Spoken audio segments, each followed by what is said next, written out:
What advice do you have for people that are looking to get sober and to get into recovery? How do they start? Where's a good place to get in? Just start. If you wait until you're ready, you're never going to be ready.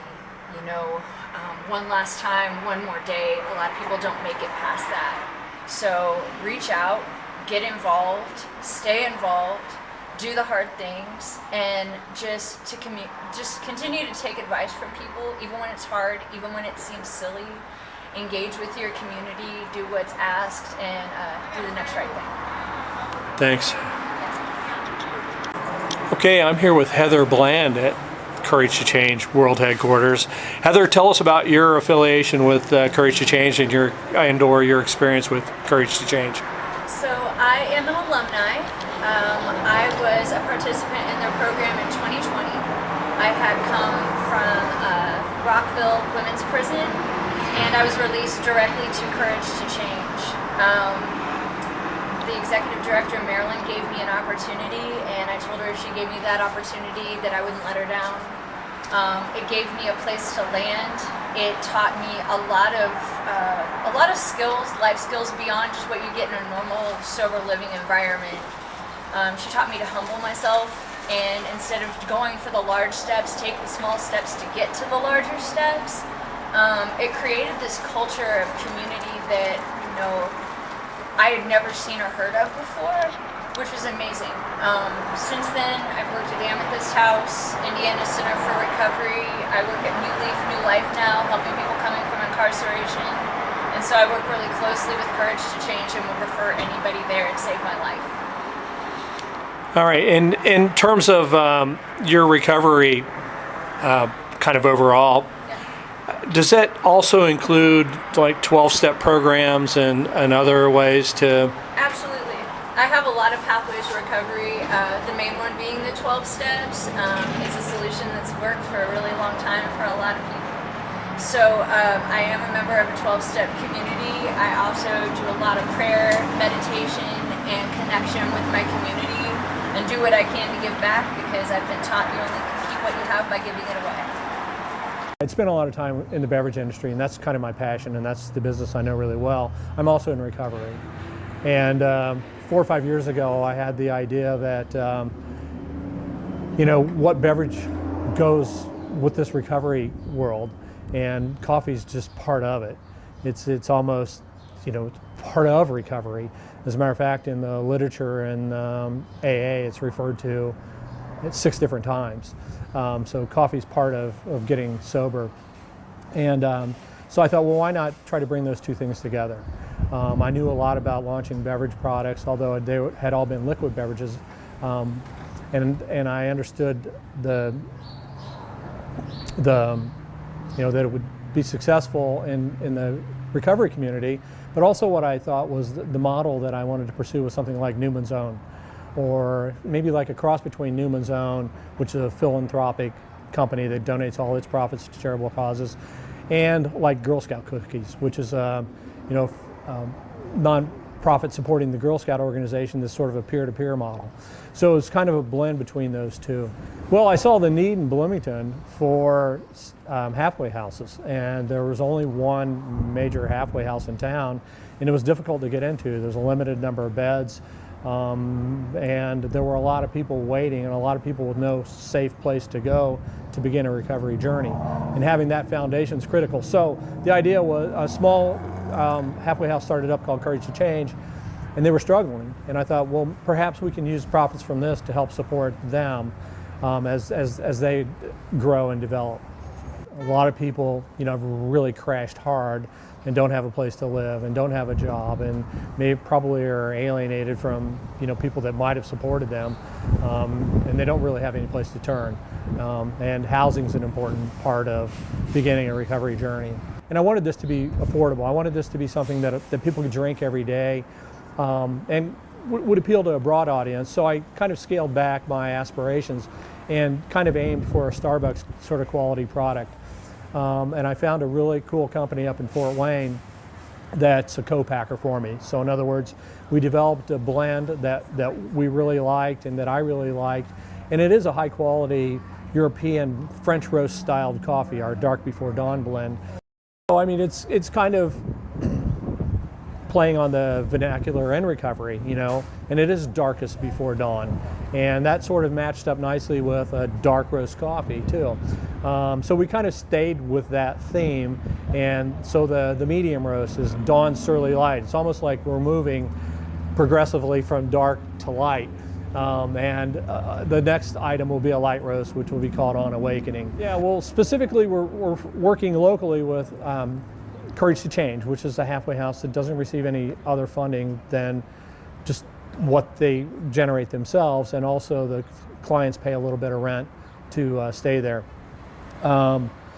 So that's where the money's going locally, and what our mission is to donate all our profits to recovery organization, nonprofit recovery organizations that are helping people with addiction. It's hard to make money right away. So what I committed to doing was to donate a scholarship each month for somebody at Courage to Change. So in other words, people come in and they don't have any money at all to begin their recovery journey, and they don't have a job, so they don't have any way of supporting themselves. So we'll pay their first 2 weeks there, or their first month there, and we've been doing that regardless of the level of profit that's happening at Sober Joe. That it's about trauma-based healing, and it's not about putting people in jail, and it's not about criminalizing the recovery and treatment of addiction, but rather looking at the sources of the addiction and then helping to actually heal that. And they're also big supporters of 12-step programs. But at any rate, they're also fledgling in a startup, although they're very legitimate and have, again, one of the renowned treatment leaders in treatment today.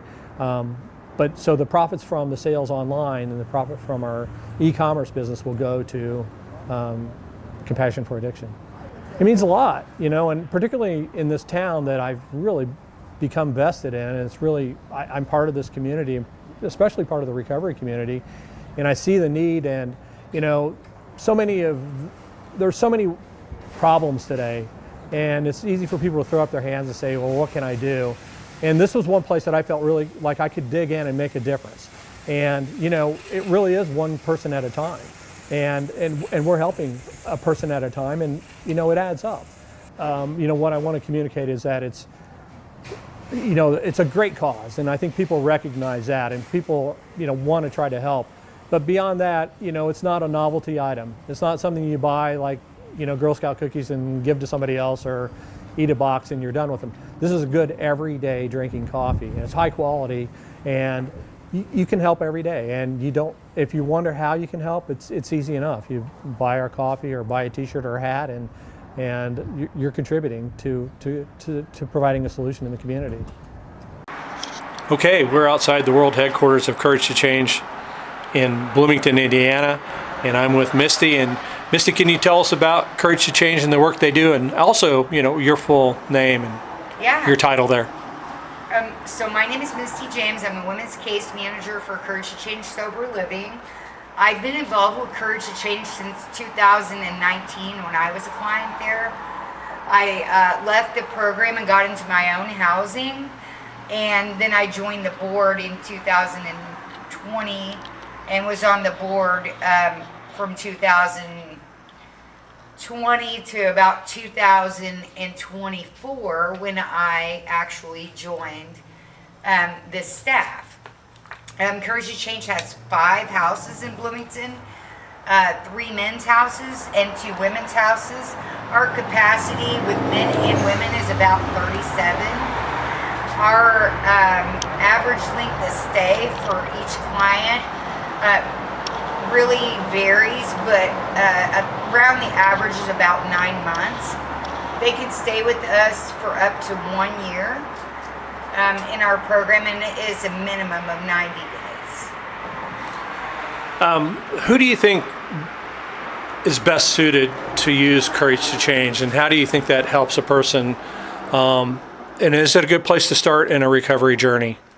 I think that the Courage to Change, the best possible client for Courage to Change is someone with an IOP or residential program under their belt, and that they just need a little bit more secure housing after they leave those 90-day IOP programs, and then they're on to sober living. So folks who are a little advanced in their recovery journey, I think are the best suited.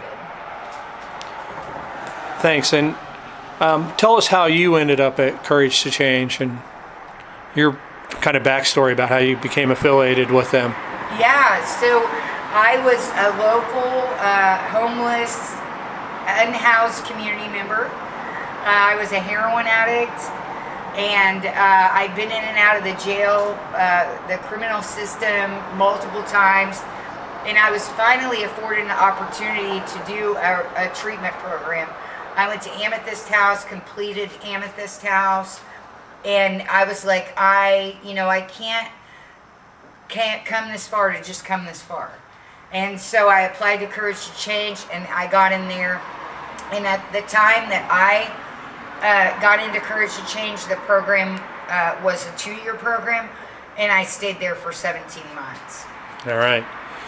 And so how long have you been there all together now? So I left the Amethyst House in 2019, and I've stuck with Courage to Change in some capacity, whether it be a client or on the board or a case manager, since then to my present spot.